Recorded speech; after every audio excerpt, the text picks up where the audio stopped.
So, how about that 2020, huh? It sure did suck, didn't it? Yeah, well, I mean, it didn't really suck for me so much. I mean, I got married in 2020, if you ever wondered where this came from. I've pretty much got a whole new life going for me right now, and things are going pretty great for me. I mean, it sucks for everybody else, but, you know. But, yeah, 2020. If ever there's a year that will go down in infamy, it will probably be this one. But let's not focus on the negatives just yet. Let's focus on the positives. We did get some pretty good movies and some pretty good TV shows in 2020, and I would like to talk about them in typical YouTuber end-of-the-year fashion by giving you my favorite movies and TV shows of 2020. Brief disclaimers, I may have reviewed a couple of these things already on the channel, so I won't try to drag it out too much. Also, these are all opinion. Maybe you hate this show, but whatever, I like it, so meh. Also, let's be honest, I haven't seen everything out there.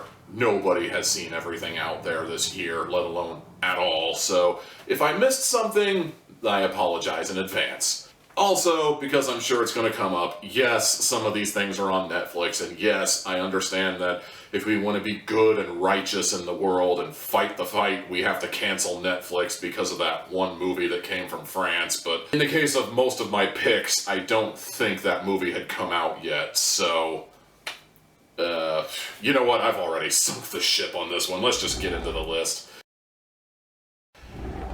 Interesting fact, Varg Vikernes hates this movie. Not because of any historical accuracies or looking like a complete and total doofus on camera or anything. No, he hates this movie apparently because the guy who portrayed him in the movie is Jewish in real life. And we all know how Varg Vikernes and the alt-right feel about Jews. So, that being said, I instantly love this movie. Side note, fuck Varg Vikernes. Oh god, I just invited a whole world of hate. The Lords of Chaos takes its title from a book that came out in 2003 and then got re-released in 2012 with some more up-to-date information. I read the book before I watched the movie, in large part because it had been on my to-do list for the last 4 or 5 years, but also because I wanted to see how they compared, and obviously they don't, because the Lords of Chaos is less about the band Mayhem and more about the Norwegian black metal movement as a whole. And it was actually a really interesting book, right up until about Chapter 7 and Chapter 8. And then for the remaining chapters of the book, which I imagine is like anywhere between the last half or maybe the last third or so, it just hammers in the point that a lot of people who like Norwegian black metal and perform Norwegian black metal tend to have a really morbid fascination with other things besides Satan. You know, like Nazi stuff, basically. The movie, on the other hand, is really more of a biopic about the band Mayhem, the band who are often credited as the people who brought Norwegian black metal to the forefront and made it the tour de force in Norway, Sweden, and possibly other countries that it is. Is this movie accurate to the actual band history? Hell no, it's a Hollywood biopic. Of course it's gonna get some things wrong. And according to some people I've talked to who aren't Varg Vikernes, oh boy, this thing got a lot of things wrong. For starters, Euronymous did not have a girlfriend at any point during Mayhem. Like, in fact, I remember the book speculating he might have been gay, or at least bisexual. I'd have to go back and look. The overall point of the movie I got was that these were kids at the time. The people who formed Mayhem were basically like, maybe like fresh out of high school, maybe early college years, you know. They wanted to be famous, they wanted to be well known for being the most evil rock and metal band ever, and then when they finally became evil rock band numero uno, the task of staying evil just became too much for them, you know. They actually started burning churches, they started saying blasphemous things in interviews, and it eventually escalated to the point where they literally started stabbing each other to death. And it's like, at that point, the next generation of black metal was like, okay, maybe we need to scale this back a little bit. This is starting to get a little ridiculous. On one hand, I admit, I did like black metal at one point, but on the other hand, upon retrospection, I actually liked a lot of the tamer acts, like Dimmu Borgir and Cradle of Filth, and later the Covenant, when they started moving away from Norwegian black metal and started becoming a Rammstein knockoff, but they were all pure evil, but strictly on stage. Like, these were guys who understood that once the corpse paint was washed off, you were a normal dude, and you didn't have to be this dude who burns churches recreationally.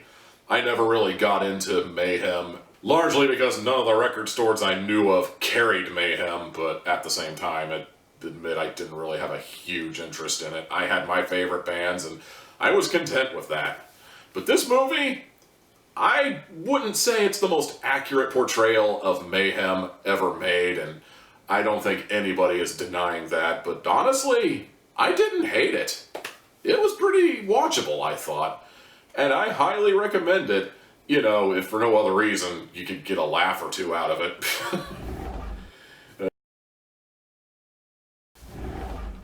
Oh boy, I'm gonna have to get political, aren't I? Well, why not?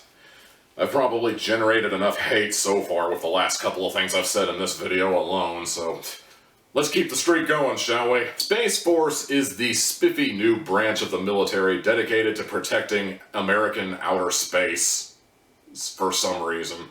In my humble opinion, I feel like this entire fucking operation is one monumental boondoggle that's a waste of money, and not to get all Bernie Sanders or anything, but I really feel like the money we're putting into something this idiotic could possibly go to something way better, like, I don't know, literally anything else. Well, okay, maybe not literally anything else. Like, I imagine the money that we would have been saving would probably go towards that border wall, speaking of really bad ideas that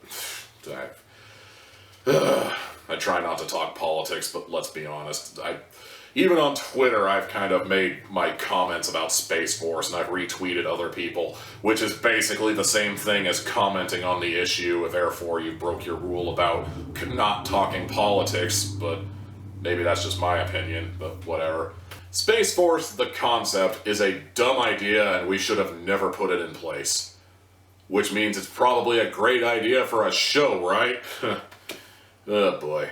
I'll admit, when I went into Space Force, I was expecting it to be 10 episodes of Donald Trump jokes, and border wall this, and tiny little baby hands that, you know, because that's comedy nowadays. That's been comedy for the last 5 years. I mean, who needs a brilliant punchline when you can just point and say, hey look, Donald Trump! It also doesn't help that the guy who wrote this show is the guy who wrote The Office. Or at least the American version of The Office. I don't know if he had anything to do with the British version, but in any case, I digress. The Office, I will never understand why people like this show. It is boring. It is not funny. It's like, their attempts at neurotic humor just come off as annoying to me. Like, these are not human beings, and before you start telling me that that's the point, shut up and laugh, well, fair enough, but just because that's the point doesn't instantly make it funny. And I was kind of dreading, on top of the Trump jokes, I was also kind of dreading that sense of humor. And weirdly, it ended up not being the case. Space Force is, in all honesty, a lot better than it deserves to be. Is it perfect? Well, probably not. It's only the first season, and a lot of people say that the guy who wrote The Office, and Parks and Rec, I find out later on, usually needs more than one season before he can get going. And if that's the case, then I'm really looking forward to Season 2, because I actually liked Season 1 quite a bit, and I'm looking forward to the future of this show. Steve Carell and John Malkovich play off each other perfectly, as sort of that opposites hate each other but somehow still get along in their downtime kind of way. They are in constant conflict with each other, with John Malkovich being the guy who wants to do things the scientific way because science is key, and Steve Carell's character being the ultra-conservative shut up and do as I say because I am a man kind of way. And the thing about the show is, the way it's done, neither side is truly 100% right about every single thing, and that's really a dynamic I can get behind, is like, who ends up being the guy who wins this conflict, you know? Who ends up being the winner? Sometimes it's neither of them, for that matter, you know? Sometimes they kind of do that, I was right, but, you know, you make some good points too. Actually, I would say that I'm right, but you also make some good points. Let us agree to disagree. Yeah, good for us, yeah. I may have gone into Space Force with low expectations, which is probably one of the reasons I give it so much praise, but all the same, I ended up liking this show a lot, and I highly recommend it.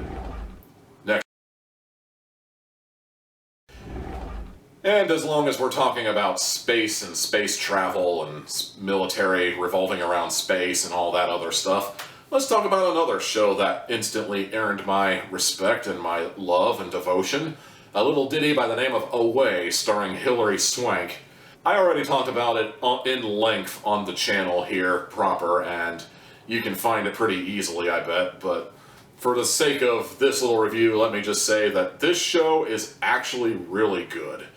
And while I had only watched it up to a certain point in the original review, at this point I can say that I have finished the show from start to finish. I watched the whole thing, episode 1 all the way up to episode 10, and it remains a good show all the way. I really enjoyed this show, and I highly recommend it to anybody. And hey, one of the characters eventually goes blind. I don't know if it's like a legit condition he had before he got on the spaceship, or if it's the space blindness they briefly mentioned, but, you know, blind guy. I guess that means I'm represented. Yay, I guess. The plot of Away follows a crew of Americans, Englishmen, Chinese, Russian, other countries, as they all join forces on a collective journey from Earth to the Moon, and then from the Moon to Mars. All the while, we deal with a lot of the complications that come with space travel, like the ship falling apart, or, as I said before, one of the engineers going blind and having to cope with that nonsense. Meanwhile, on Earth, the various families of the crewmen have to get used to the fact that their beloved family member is not there anymore, which puts a strain on family relations and makes family life all the more difficult. And in the case of Hilary Swank's character, her daughter starts dating a ne'er-do-well on a motorcycle, because that's not a cliche. Okay, and upon retrospect, that's probably the one knock I have on the show, but even then, it's a really small knock. I still love this show. I gave it 4 hats out of 4 when I reviewed it, and I maintain that rating to this very day, which is more than I can say for The Rise of Skywalker, but that's a rant for a whole other day. If you don't get the chance to see it, I'm really sorry, because this is actually a really good show, and I highly recommend it. Away we go to the next video. Well, the good news is we're going to be moving away from Netflix for just a little while, and we're going to be talking about something I found on Hulu. Bad news, we may have to talk about some uncomfortable topics here, because we are going to be going into the Hulu original series, Woke. One thing I noticed while looking at Netflix originals that handle this topic is that Netflix is really bad at this. I might get into this in my most hated of 2020 list coming up after this one, but suffice to say, a lot of the times I saw Netflix try to handle the topic of, you know, like Black Lives Matter and racial equality and, you know, all that stuff. It always felt so heavy-handed, it always felt clunky, and it always felt less like we were talking about equality and more like we were just taking a slam on white people because fuck whitey, you're the reason everything in the world is wrong. You know, there's equality and then there's what you're pushing. And what you're pushing is annoying. It's heavy-handed, and it doesn't really get the point across other than, well, it actually does kind of get the point across, but in a real patronizing way that's very oblique and doesn't really cover all the intricacies. Unlike Woke on Hulu, which covers all the intricacies of what it means to truly be woke. The man in question is a man who spent his life just keeping it light, you know. He draws a little comic strip, and it's a very popular strip in the morning paper that everybody loves and everyone adores, and it's on its way to getting syndication and possibly even a TV deal at one point, if memory serves. Then the LAPD mistakes him for a mugger and starts whomping him.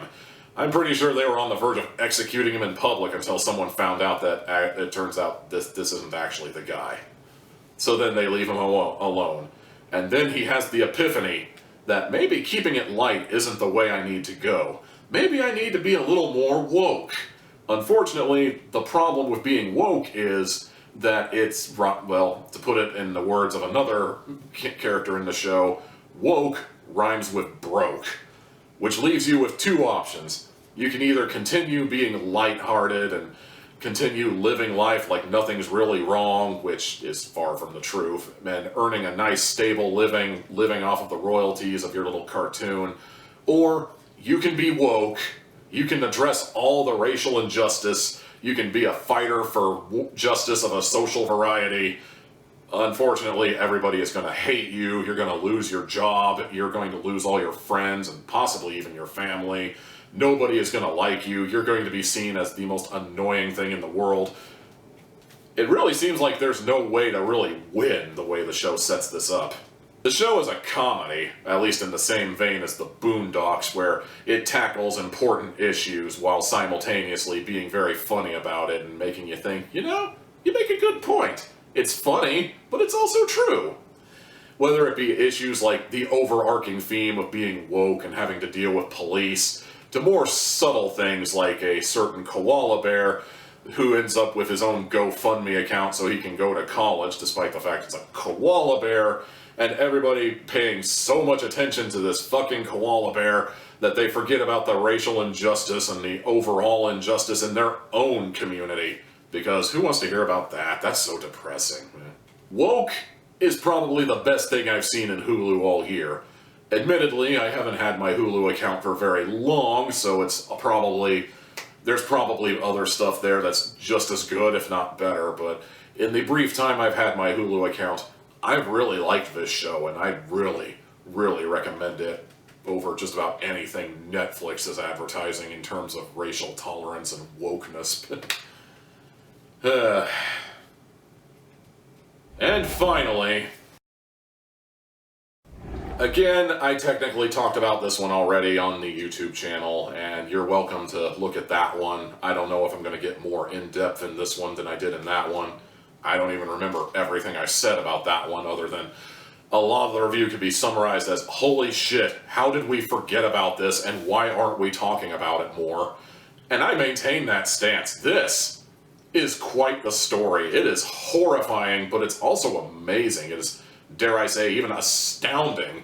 Not only did this guy feel like he was on a mission from God, not only was he on a quest for revenge against those who wronged him, but he decided to go about getting his revenge by building a killdozer. He spent so much time of his life putting this monstrosity together and going on a full-scale rampage, demolishing buildings. This is the kind of thing that takes a lot of dedication, a lot of ambition, and a lot of crazy. I mean, compared to most people who would just bring an AR-15 into town hall. Not okay! But not this guy. This guy right here totally just built himself a killdozer and decided to mow everything over. And somehow, we forgot about this. How did we forget about this?